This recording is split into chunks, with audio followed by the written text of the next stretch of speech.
All right, next up in our tool organization video series is our hammer drawer. As you can see here, this is a bit of an extreme example. This drawer is a little bit deeper.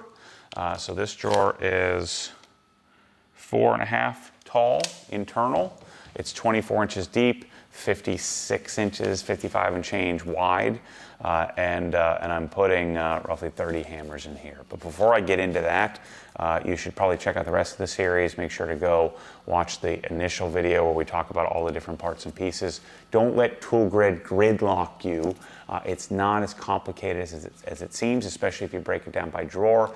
And if you follow this series as an extreme example on how to organize your drawers, chances are you don't have 60-inch wide drawers. Chances are you don't have 30 hammers. And so I think we can use this as a muse to help you calculate how many parts and pieces you need in order to make this work. So in this drawer, we have a few components. I have handle holders, small corners. I've got a 1 cam lock. The other thing you may want to consider for your drawer is the large corners as well, which I didn't end up using here. But again, we'll use my drawer as an example. It's not perfect. Hammers are a little bit trickier to make work the way you want. And so if I laid them all down flat, it would take up quite a bit more space, and I would probably use a lot more corner holders and handle holders. But in this drawer, to give you some context, I have 30 hammers total. I got a couple of these little Delrin pieces that are rubber ends that go on a couple of my mallets. But I've got 30 hammers. I ended up using 29 corners, 20 handle holders, and 1 large cam. So I think this is a good 1-to-1 ratio, like most of the drawers are.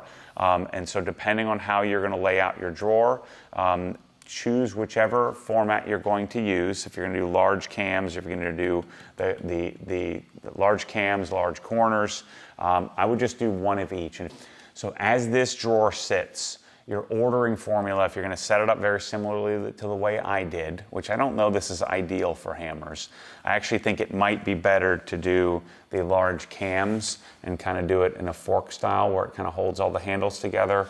But I was sort of back and forth. The disadvantage of doing these is I couldn't get the handles quite as tight, and I did want to put center punches here in the future. But if you're going to set it up this way, the formula is basically 1-to-1.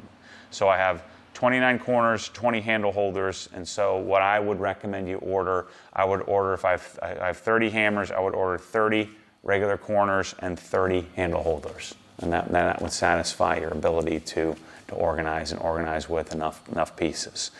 If you were going to do the fork style or the capture style or captive style with 2 cams facing toward each other, I would do 2 times. So if you have 30 hammers, I would order 60 of these, and I would order 30 tool handle holders, because you would put the handle holder and then the cams. And in fact, I'm thinking I may even want to reorganize this drawer this way as I start to think about it.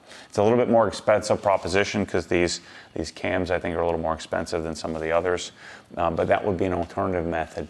The other thing you may want to buy is a package or 2 of the large corners to kind of satisfy yourself. So pretty simple drawer, pretty easy to organize your hammers. If you were going to lay them down flat, I'll be doing that in the future in a Sonic drawer, so stay tuned. I'll probably add to the series or a little supplement to the series in the future.